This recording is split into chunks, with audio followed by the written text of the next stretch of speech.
আসসালামু আলাইকুম রহমতুল্লাহি ওবরকাতুহু। সম্মানিত দর্শক,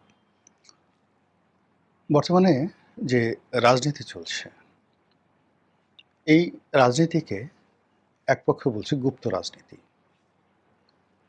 আবার যাদেরকে গুপ্ত রাজনীতি বলা হচ্ছে, তাদেরকে বলা হচ্ছে অর্থাৎ স্পষ্টতই জামাত এবং এনসিপি তাদেরকে টার্গেট করে সরকারের পক্ষ থেকে বলছে যে এরা গুপ্ত রাজনীতি করে, গুপ্ত দল। অন্যদিকে এনসিপি এবং জামাত স্পষ্টতইভাবে বলছে এটা হলো একটা ম্যানেজড সরকার, গোপন চুক্তির সরকার, একটা সমঝোতার সরকার। এভাবে যে বাকযুদ্ধ চলছে, সেই বাকযুদ্ধের ফলে অনেক গোপন বিষয় আমাদের সামনে চলে আসছে।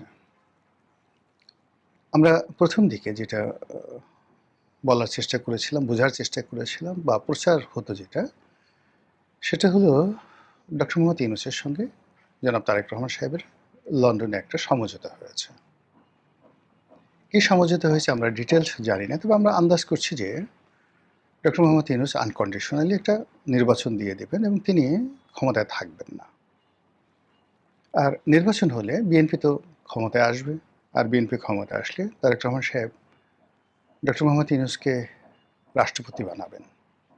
এবং এরকম একটা ইঙ্গিত ইতিপূর্বে মির্জা ফখরুল সাহেব সেই ইউনূস সাহেবের জমানায় তিনি একাধিকবার বলেছেন যে আমরা যদি ক্ষমতায় আসি তাহলে ডক্টর মোহাম্মদ ইউনূস সাহেবকে কাজে লাগানোর, তার আন্তর্জাতিক ব্র্যান্ডিং, তার যে সুনাম সুখ্যাতি, এটাকে কাজে লাগানোর জন্য আমরা চেষ্টা করব, এবং কেন নয়।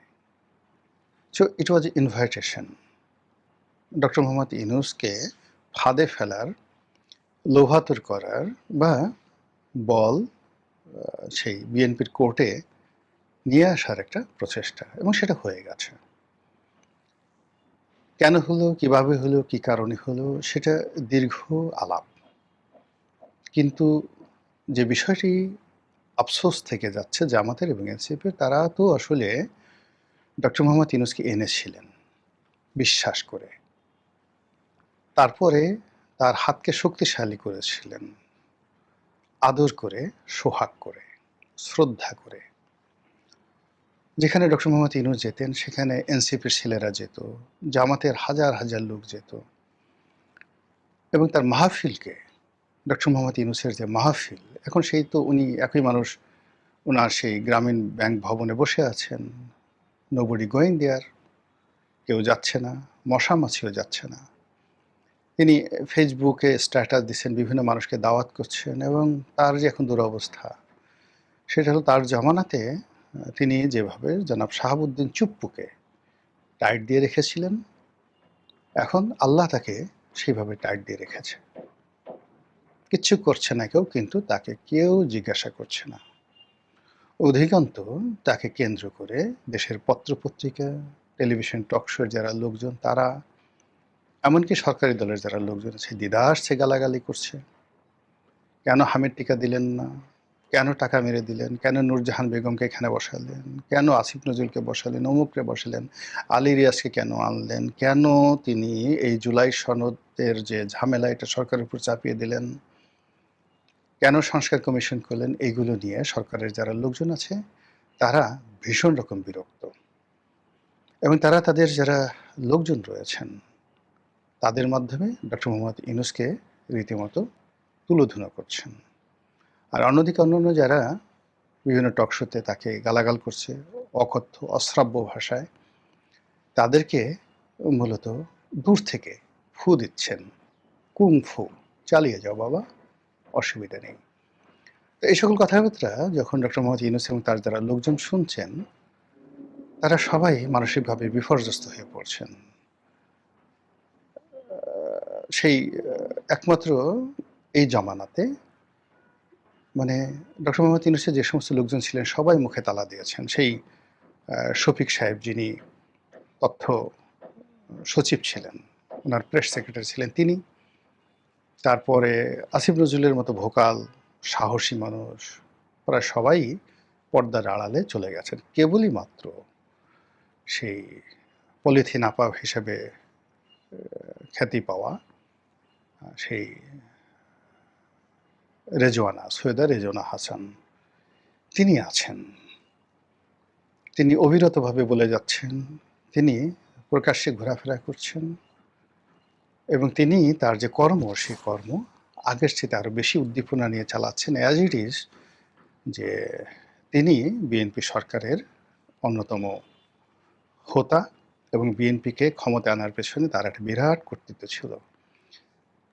ফলে ডক্টর মোহাম্মদ ইউনূসের জমানায় যাদের প্রতি জনরোষ ছিল, বিরক্তি চরমে ছিল, তাদের মধ্যে প্রধানতম ছিলেন সৈয়দা রেজওয়ানা হাসান। এখন তিনি এই মুহূর্তে ভীষণ রকম ভোকাল এবং তিনি এত কথা বলছেন, আমার কাছে মনে হচ্ছে যে আমরা কেউ তার সঙ্গে পেরে উঠছি না।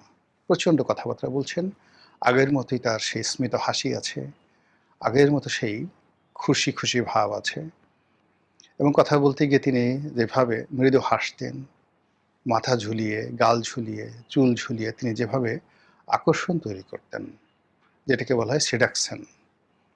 তো সেই আকর্ষণ তৈরি করার যে স্পৃহা, এটা পুরোদমে এখন আছে তার মধ্যে। তিনি এখন তামাক নিয়ে কাজ করছেন, তিনি এখন সিগারেট নিয়ে কাজ করছেন, পরিবেশ নিয়ে তিনি কাজ করছেন। আর সুযোগ পেলেই তার জমানাতে তিনি যে ভালো ভালো কাজ করেছেন, ইউনূস সরকার যে ভালো ভালো কাজগুলো করেছেন, সেই কাজগুলো আফোর্ড করার চেষ্টা করছেন। এছাড়া বাকি সবাই গর্তে চলে গেছেন, ভীষণ রকম গর্তে চলে গেছেন। তো যেটা বলছিলাম যে সরকারের উপরে মানুষের যে আস্থা এবং বিশ্বাস, সেই বিশ্বাসের জায়গাটাতে বিরোধী দল সন্দেহ তৈরি করে ফেলেছে। তারা বলার চেষ্টা করছে যে এই সরকার একটা সমঝোতার সরকার, সমঝোতা করে তারা এসেছে। দ্বিতীয়ত হলো যে এই সরকার একটা গোপন চুক্তির মাধ্যমে এসেছে। এখন আমরা যেটা গোপন চুক্তি বলতে যেটা জানি, সেটা হলো আমেরিকার সাথে ডক্টর মোহাম্মদ ইউনূস একটা গোপন চুক্তি করেছিলেন। সেই চুক্তি আমেরিকা ইদানিং ফাঁস করে দিয়েছে এবং সেই চুক্তির যে সকল ধারা উপধারা জানাজানি হয়ে গেছে, তাতে করে দেখলাম যে আমরা রীতিমতো গলা পর্যন্ত ডুবে গেছি, নাক পর্যন্ত ডুবে গেছি, নিঃশ্বাস নেওয়ার অবস্থা নেই। আমাদের চারিদিকে শুধু আমেরিকা, আমেরিকার গম, আমেরিকার ফল ফ্রুটস, আটা ময়দা, চিনি, সয়াবিন তেল, পেট্রোলিয়াম থেকে শুরু করে সব কিছু আমেরিকান, অস্ত্র শস্ত্র, আমেরিকার বিমান থেকে শুরু করে সব কিছু আমেরিকান ওই চুক্তির মাধ্যমে।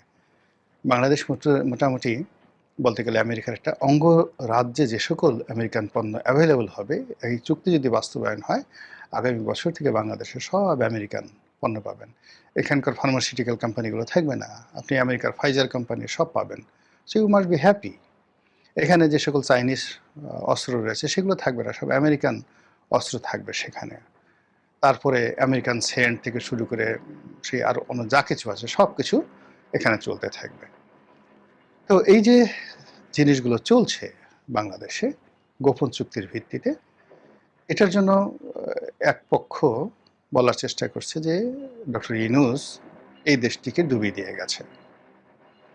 তো যারা এই সকল কথাবার্তা বলতেন তাদের জবাবে এই যে বর্তমান যিনি পররাষ্ট্র উপদেষ্টা রয়েছেন জনাব খলিলুর রহমান, তিনি বলেছেন যে আমরা এই চুক্তি স্বাক্ষরের আগে বিএনপির সঙ্গে জামাতের সঙ্গে আলোচনা করেছি, অন্যান্য রাজনৈতিক দলের সঙ্গে আলোচনা করেছি।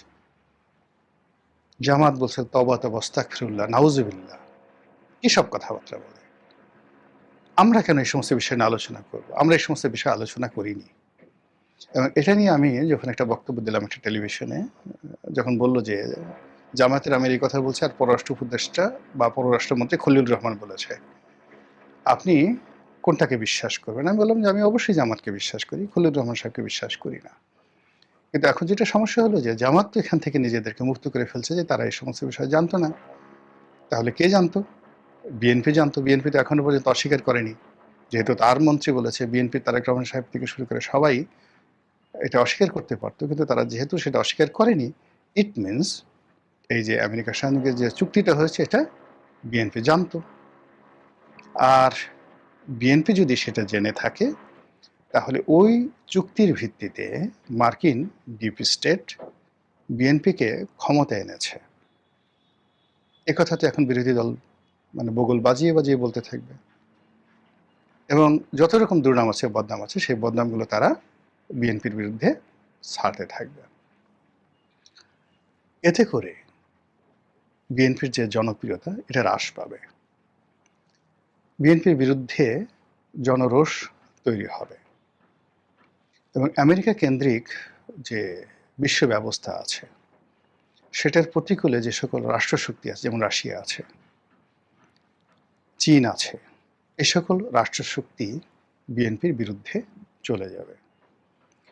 ফলে যে সমঝোতার রাজনীতি, যে সকল গুপ্ত রাজনীতি, গোপন চুক্তি রাজনীতি, মার্কিন নির্ভর রাজনীতি, তাবেদারির রাজনীতি, এই জিনিসগুলো আবার সামনে চলে আসবে খুব নোংরাভাবে, খুবই জঘন্যভাবে, এবং আপত্তিকর সব বক্তব্য ডে বাই ডে প্রচারিত হতে থাকবে।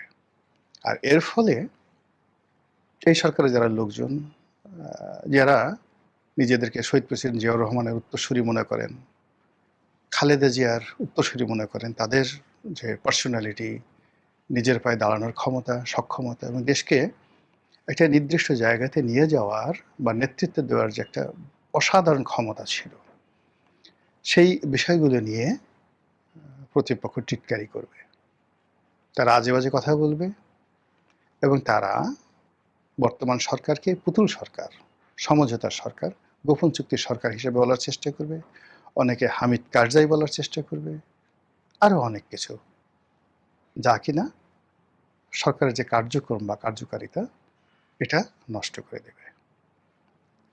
সরকার অনেক কর্তা ব্যক্তি আছেন, অনেক আপনজন আছেন, সরকারের অনেক মেধাবী লোকজন আছেন, আমাদেরকে শত শত বছর পড়াতে পারেন, এরকম শিক্ষিত লোকজনও বিএনপির মধ্যে আছে বা এই সরকারের মধ্যে আছে।